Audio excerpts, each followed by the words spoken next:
नमस्कार, स्वागत है आपका हस्तक्षेप में। मैं हूं संजीव श्रीवास्तव। आज बात करेंगे हम अशोका यूनिवर्सिटी के एसोसिएट प्रोफेसर अली खान महमूदाबाद की। उनको गिरफ्तार किया गया है उनकी एक सोशल मीडिया पोस्ट का हवाला देते हुए कि उन्होंने एंटी नेशनल बात की है, फौज का सम्मान नहीं किया है, महिला अधिकारी के खिलाफ आपत्तिजनक बात की है, उनको ह्यूमिलिएट किया है या शर्मिंदा किया है और देश की एकता और अखंडता को खतरा पहुंचाया है।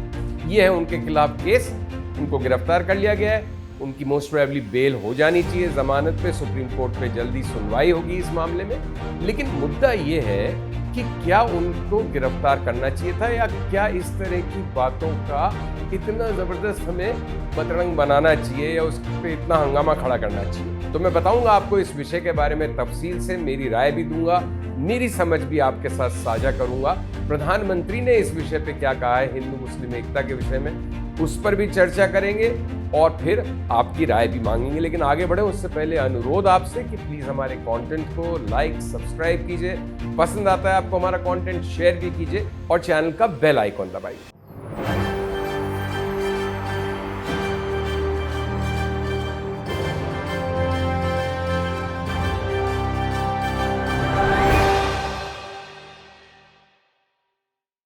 तो चलिए आगे बढ़ते हैं और देखते हैं कि प्रोफेसर अली खान ने क्या कहा, क्यों कहा, उनकी बात का क्या मतलब है, उस मतलब को किस तरह से तोड़ मरोड़ के पेश किया जा रहा है। ज्यादातर इंडियन टेलीविजन मीडिया उसको बहुत ही डिस्टॉर्ट करके पेश कर रहा है। तो क्या कहा प्रोफेसर अली खान ने? प्रोफेसर अली खान ने एक 35-36 लाइंस की करीब सोशल मीडिया पोस्ट लिखी है। वो भी हम आपको स्क्रीन पे दिखा रहे हैं, आप एनलार्ज करके उसको पढ़ सकते हैं, देख सकते हैं। तो उसमें मोटी मोटी क्या बातें हैं देखिए। करीब 35 लाइन की पोस्ट है।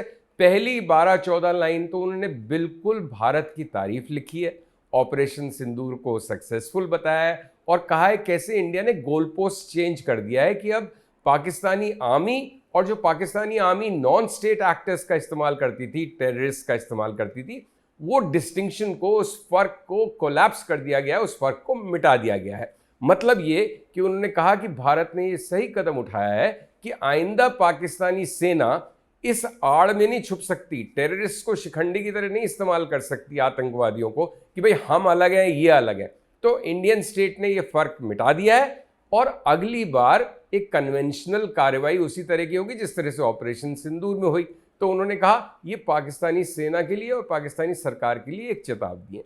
आगे प्रोफेसर अली खान ने युद्ध की बात की, वॉर की बात की और कहा कि ज्यादातर लोग जो वॉर को सपोर्ट करते हैं वो ऐसे होते हैं जिनका कभी सीधा वास्ता वॉर से नहीं पड़ता, युद्ध से नहीं पड़ता। ना तो वो खुद कभी लड़ने जाते हैं, ना उनके करीबी लड़ने जाते हैं। इसलिए वो उस दर्द का, जान माल का जो नुकसान होता है उसके खामियाजे को, उसकी हर्ट को, उसके नुकसान को कभी महसूस नहीं कर सकते। तो ये भी एक किस्म का जिंगोइज्म है कि युद्ध की बात करो। ज़्यादातर प्रयास ये होना चाहिए कि युद्ध को अवॉइड किया जाए क्योंकि युद्ध से चारों तरफ हानि होती है।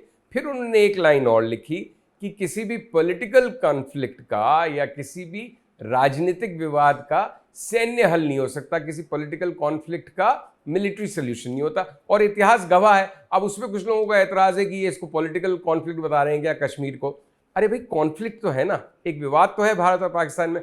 हमारा एक अपना मत है और भारत का मत सही है, लेकिन पाकिस्तान का एक अपना मत है। तो विवाद है तो राजनीतिक विवाद, उसी की वजह से लड़ाइयां हो रही हैं। 3-4 बार युद्ध कर चुके भारत और पाकिस्तान। तो इसका हल प्रोफेसर अली खान के अनुसार मिलिट्री सोल्यूशन नहीं है, पॉलिटिकल डायलॉग है। पॉलिटिकल कॉन्फ्लिक्ट का यही हल होता है। इसमें भी कोई ऐसी एंटी नेशनल बात नहीं है। अब इसके आगे बढ़ते हैं। अगली 6-7 लाइन में प्रोफेसर अली खान ने कहा कि देखिए ये बहुत अच्छी बात है कि इंडिया ने 2 महिला सैन्य अधिकारियों को सामने करके प्रेस कॉन्फ्रेंस की और अपना पक्ष रखा। उन्होंने साथ ही ये भी कहा कि ये बहुत अच्छा हो कि अगर जिस तरह से महिला मुस्लिम ऑफिसर को, कर्नल सोफिया कुरैशी को आगे रखा गया, उसी तरह से जो भारतीय व्यवस्था है, तंत्र है, वो आम मुसलमानों के भी हितों की सुरक्षा करे, उसका भी ध्यान रखे, उस पर बुलडोजर नहीं चले, उस पर कोई गलत कार्रवाई नहीं हो। तो ये उनकी एंग्स्ट थी, उनका दुख था या उनका दर्द था। इसमें एंटी नेशनल क्या है, राष्ट्र विरोधी क्या है? कर्नल सोफिया कुरैशी के खिलाफ उन्होंने क्या कह दिया? आप ज्यादा से ज्यादा उनके मत से असहमत हो सकते हैं कि भारतीय मुस्लिम तो बड़ा महफूज है, बहुत सुरक्षित है, उसके साथ तो बहुत अच्छा बर्ताव हो रहा है। ये आपका पक्ष हो सकता है, किसी और का पक्ष हो सकता है, लेकिन प्रोफेसर अली खान अपनी बात कह रहे हैं उसी पे आप इतनी हाय तौबा मचा के लेंगे, उनके खिलाफ एफआईआर दर्ज हो जाएंगी कम से कम 6-7 धाराओं में, जिसमें एंटी नेशनल एक्टिविटी से लेके महिलाओं के सम्मान नहीं करने से लेके देश को तोड़ने की कोशिश करने तक सारी धाराएं लगा दी गई। अरे कोई बात होती है, किसी एक्शन का रिएक्शन उसी अनुपात में होना चाहिए। अगर आप असहमत हैं तो आप भी एक सोशल मीडिया पोस्ट डाल देते, उसके खिलाफ लिख देते। अब तो सीधे सीधे धाराएं लगा के पुलिस केस दायर कर दिया गया, एफआईआर दर्ज हो गई, अरेस्ट हो गए। मतलब ये सब क्या हो रहा है? और उसके आगे देखिए क्या लिखते हैं प्रोफेसर अली खान। उसके आगे उन्होंने लिखा कि ये बहुत अच्छी बात है कि जिस तरह से कुछ मुस्लिम नेताओं ने बयान दिए पाकिस्तान मुर्दाबाद, उसका देश में बड़ा स्वागत हुआ है।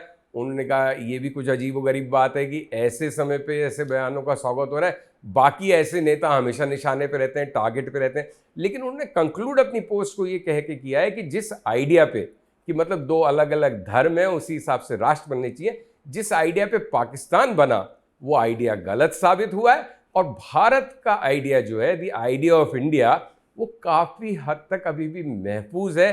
That idea is not completely dead. मतलब उनको लगता है उस पर खतरा है, उसको निशाने पे लिया जा रहा है, but that idea is not completely dead. ज़्यादा से हम प्रोफेसर अली खान के खिलाफ ये कह सकते हैं कि जो उनका मत है भारतीय मुसलमानों की असुरक्षा इत्यादि के बारे में, और इंडिया में हिंदू मुसलमान एकता के बारे में, या कुछ सांप्रदायिक ताकतें जो इन्हें बांटने में लगी हुई हैं, उसके खिलाफ उन्होंने मत प्रकट किया है। अब इस पे आप इतना ज़बरदस्त रिएक्ट करेंगे कि भाई केसेस दायर हो जाएंगे और यूनिवर्सिटी से मांग की जाएगी कि इनको बर्खास्त किया जाए, ये लिबरल्स हैं, ये वोक्स हैं। अरे क्या मतलब है भाई? कुछ तो सोच समझ चले। प्राइम मिनिस्टर ने जब 12 मई को अपना एड्रेस दिया ऑपरेशन सिंदूर के कंक्लूजन के बाद, उन्होंने कहा पाकिस्तान का सीधा निशाना था कश्मीर को इंटरनेशनल सुर्खियों में लाना और भारत में हिंदू मुस्लिम एकता को भंग करना, यहाँ कम्युनल टेंशन और कम्युनल राइट्स को उकसाना। तो प्राइम मिनिस्टर इतनी संजीदा बात कर रहे हैं, समझदारी की बात कह रहे हैं। मोहन भागवत आरएसएस के चीफ भी बार बार एक संजीदा लाइन लेते हैं कि हर मस्जिद के नीचे मंदिर मत देखो, हिंदू मुस्लिम यूनिटी। देखिए हमारे यहाँ 25 करोड़ या 20 करोड़ जितने भी हैं मुसलमान भाई हैं, और अगर हम देश में भाईचारे के साथ नहीं रहेंगे तो हमारे देश का भविष्य कभी अच्छा नहीं हो सकता। हमें उनके साथ भाईचारे में रहना है और ऐसे बिना बात की बातों का बतंगड़ नहीं बनाना चाहिए। प्रोफेसर अली खान जो इतने वेल एजुकेटेड, कैम्ब्रिज एजुकेटेड व्यक्ति हैं, बहुत अच्छी फैमिली से आते हैं। ठीक है, आप उनके बैकग्राउंड में कुछ और बातें निकाल सकते हैं कि उन्होंने कहीं बुर्का को डिफेंड किया है कि नहीं किया है। मैं कल सुन रहा था, एक टीवी डिबेट में था, वो बातें बिल्कुल अलग है। और ये सोशल मीडिया पोस्ट जिस पे उनको एक तरह से टांगा जा रहा है, उनकी खिंचाई हो रही है, उनके खिलाफ कार्रवाई की जा रही है, उसको आप राइट कॉन्टेक्स्ट में पढ़िए। मेरे ख्याल से ये एंटी नेशनल पोस्ट नहीं है, ये एक नेशनलिस्ट पोस्ट है, एक राष्ट्रवादी पोस्ट है, एक राष्ट्रवादी मुसलमान की। आपको उसको उस तरह से लेना चाहिए और उसका सम्मान करना चाहिए। एक बात और जो इसी संदर्भ में मैं कहना चाहूँगा कि अगर आपको प्रोफेसर अली खान का बयान ऐतराज़जनक लग रहा है, उससे आपत्ति हो रही है, तो फिर आप ये बताइए कि जो मध्य प्रदेश के मंत्री विजय शाह ने कहा कर्नल सोफिया किरोशी के बारे में कि ये तो आतंकवादियों की बहन है, हमने उनसे उनका इलाज करवाया, तो फिर उस पर क्यों नहीं इतनी हाय तौबा हो रही? उस पर क्यों नहीं आसमान भर पा रहे हैं हम लोग? उनको क्यों अभी तक कुर्सी पर बिठाए रखा है? उनके खिलाफ कार्रवाई होनी चाहिए। हाँ, ये जरूर है कि कोर्ट ने संज्ञान लिया है उस बात का, जांच हो रही है, लेकिन उनका बयान तो बिल्कुल ब्लैक एंड व्हाइट है। उसमें तो कोई गुंजाइश ही नहीं किसी किस्म के तर्क, कुतर्क, वितर्क की, कोई अलग अलग इंटरप्रिटेशन की। तो खैर, मैं मेरी बात को यहाँ पे विराम देता हूँ, आज के संवाद को यहीं पे रोकता हूँ और उम्मीद करते हैं कि आपको हमारा कंटेंट अच्छा लगा होगा। अगर अच्छा लगा हो तो प्लीज़ शेयर कीजिए और जी हाँ, हमारे चैनल को लाइक और सब्सक्राइब कीजिए, उससे हमारा हौसला बढ़ता है, अपनी बात कहने का हमें बल मिलता है। तो नमस्कार, थैंक यू फॉर वॉचिंग, जय हिंद।